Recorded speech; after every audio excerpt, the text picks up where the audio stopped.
Our research project this year focused on the stresses that low-income communities of color experience here in Los Angeles. There is a lot of research that focus on environmental racism and how poor communities of color are overwhelmed with liquor stores, traffic pollution, dumping sites, recycling center, gun violence, unemployment, and homelessness.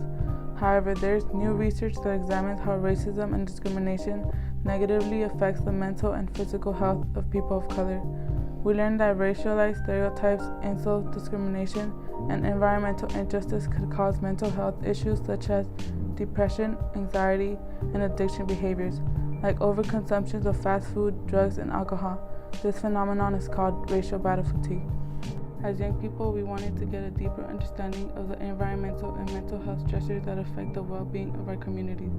Our hope is that this project can lead to solutions and recommendations to improve the mental health and wellness of our communities. Check it out.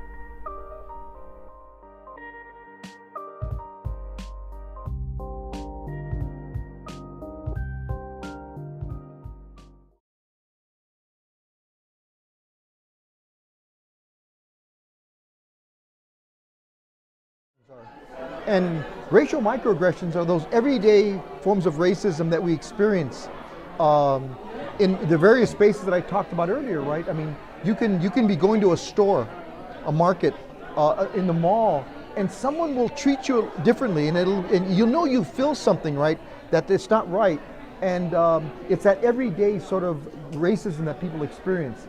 They can be subtle, but sometimes not often subtle. They can be very blatant sometimes. People can say something to you, but most often they're subtle, right? They're these subtle forms of racism, everyday racism that we experience. We call them racial microaggressions, as I said earlier in the talk, based on the work of Chester Pierce. He's the one that coined the term racial microaggressions, and so that's how we define it. These happen, as I said, subtly often.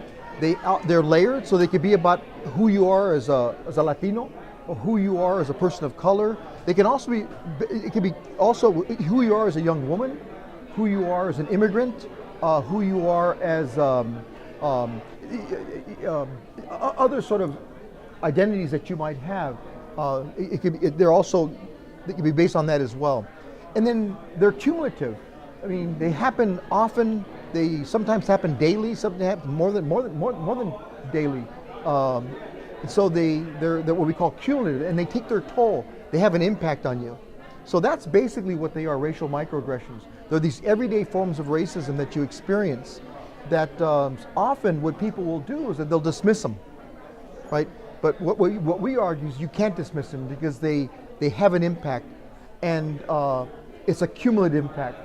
You're saying a type of microaggressions, and I think an example of that is in our own schools, because they've lowered the standard in minority schools, and as a Latino student, it feels that they're trying to tell us that we're not capable of reaching certain expectations, and well, they don't know. They just make assumptions, and it's really disrespectful.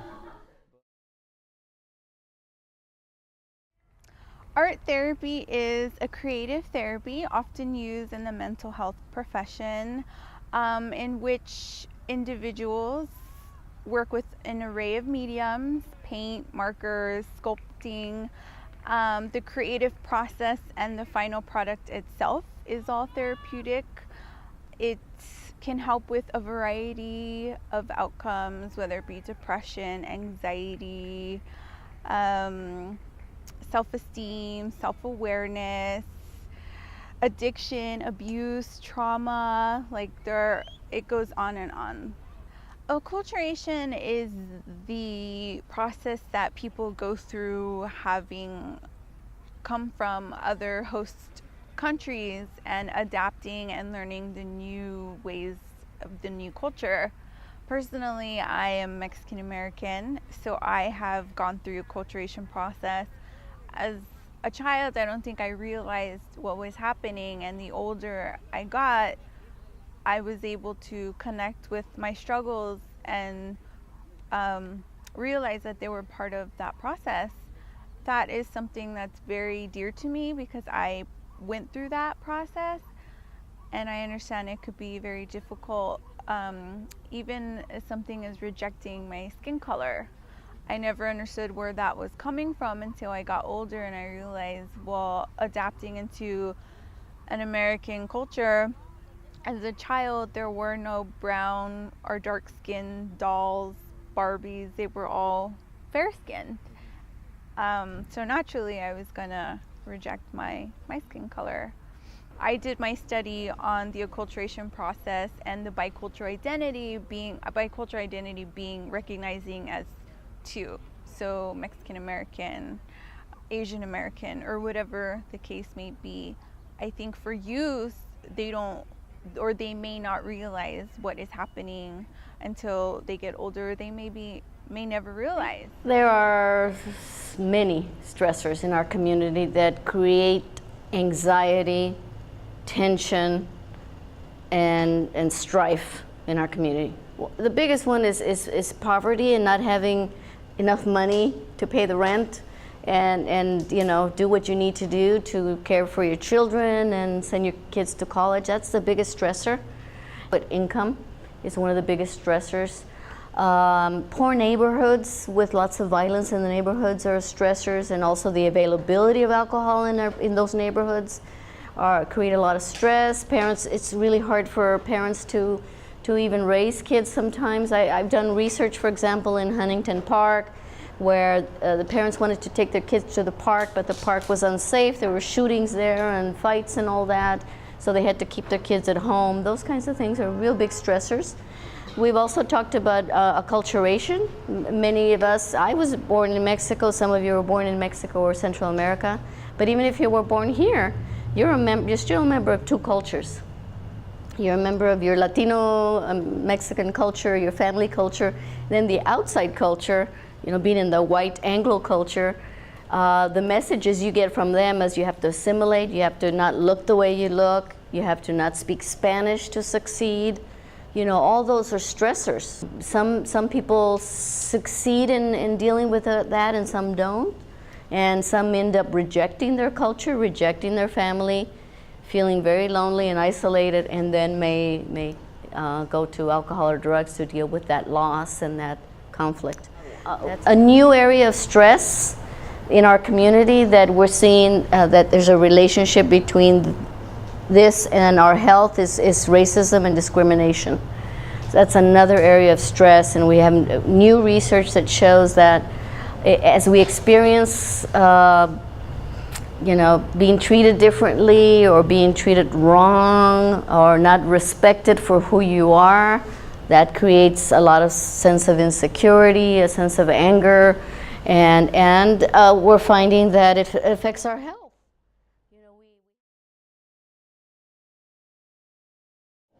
Mental health is a state of well-being in which the individual realizes his or her own abilities, can cope with the normal stresses of life, can work productively and fruitfully, and is able to make a contribution to his or her community.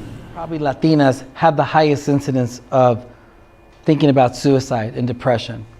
So being undocumented, being isolated, maybe being pressured to have sex, being pressured to do drugs, not feel like you belong. And so a lot of our families, not that they don't want to go and get therapy, is because there's no transportation, right? Or you can do it at home. So they're called home visits. So it's not that people say, well, it's stigma, it's because my family thinks that it's for crazy people. But the reality is that it's expensive. And if you don't have Medi-Cal and if you're undocumented, you're not going to be able to see a therapist no matter even if you want to see somebody. Most of your parents may be only monolingual Spanish speakers. How many Spanish speaking therapists do you think are in South LA? Not many, right? And so who gets to be a translator? How many of you guys are translators for your families? Raise your hand. An interpreter.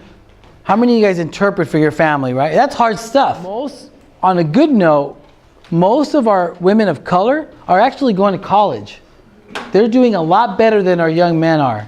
Our young men are either ending up unemployed, in jail, or dead.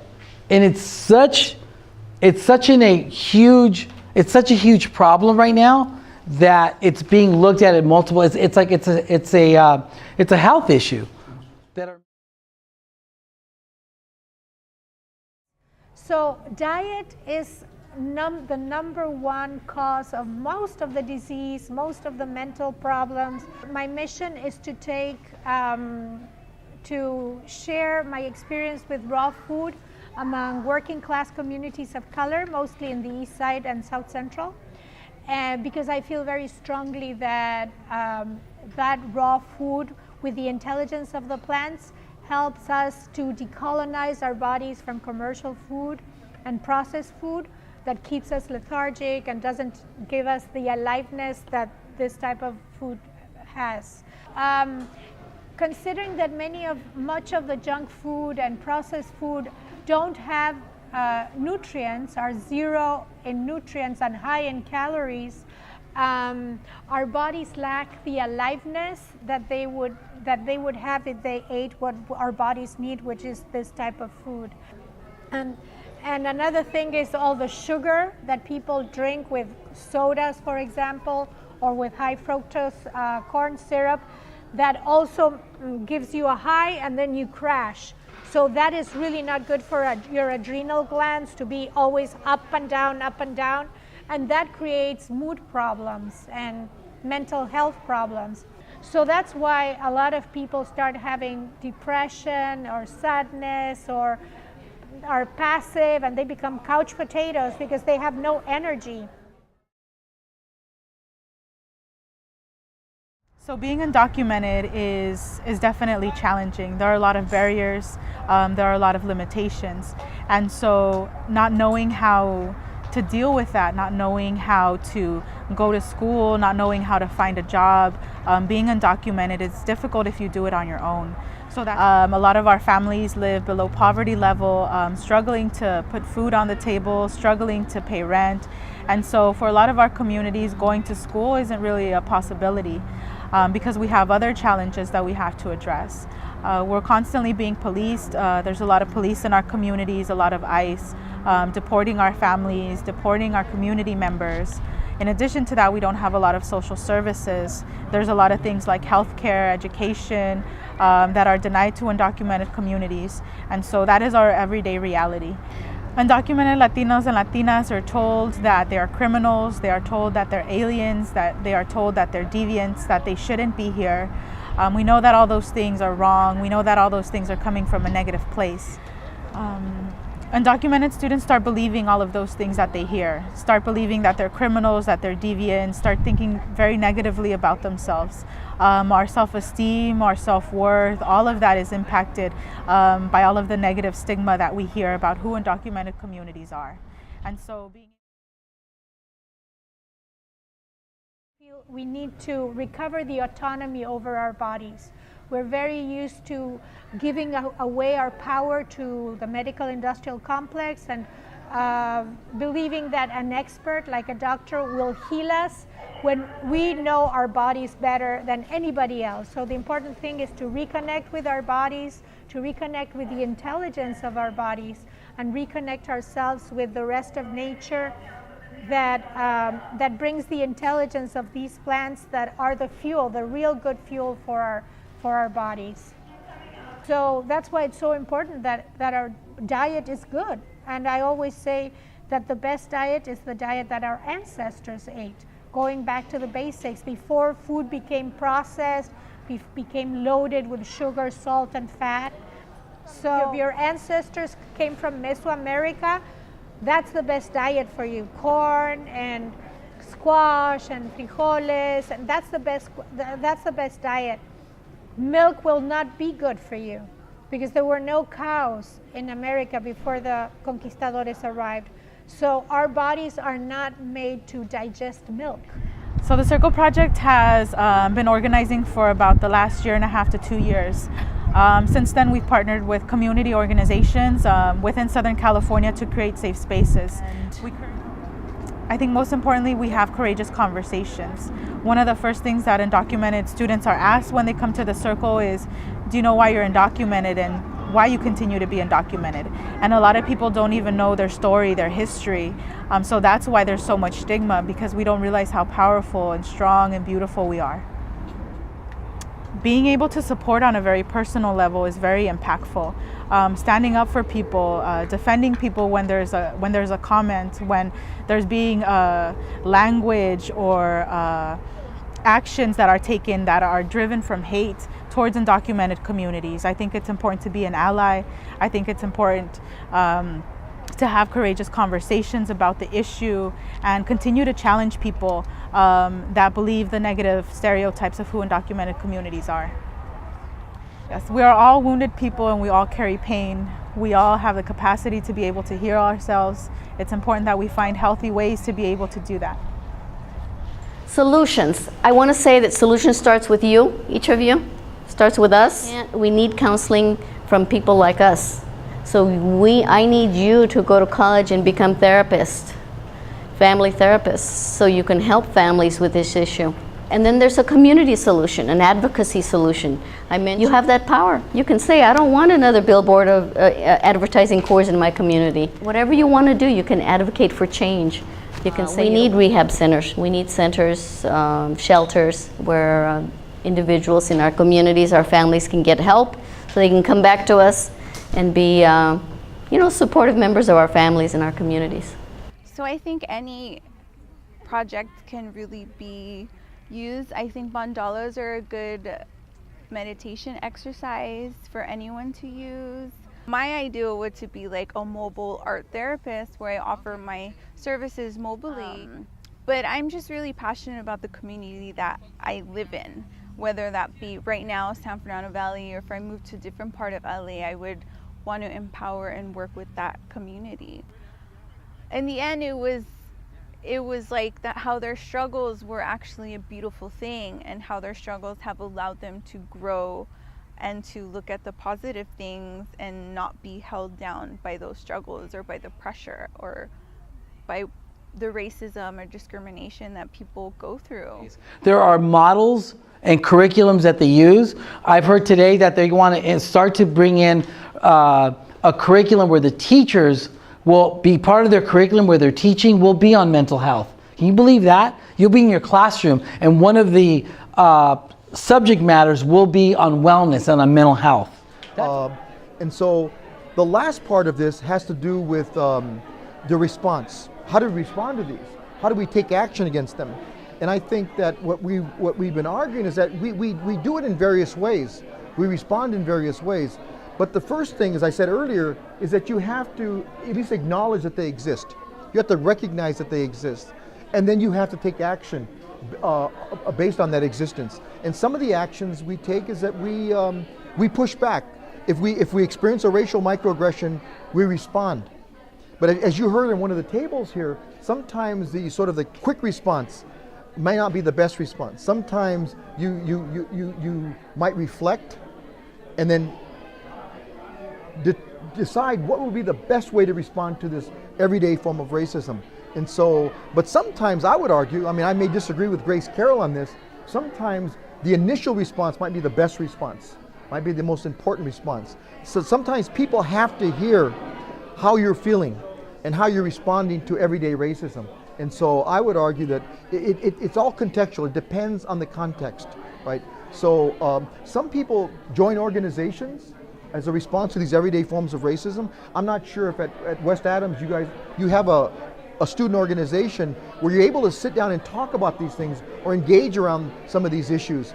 That's always a positive space to find these safe spaces, these safe havens, these what we call counter spaces to deal with the everyday forms of racism.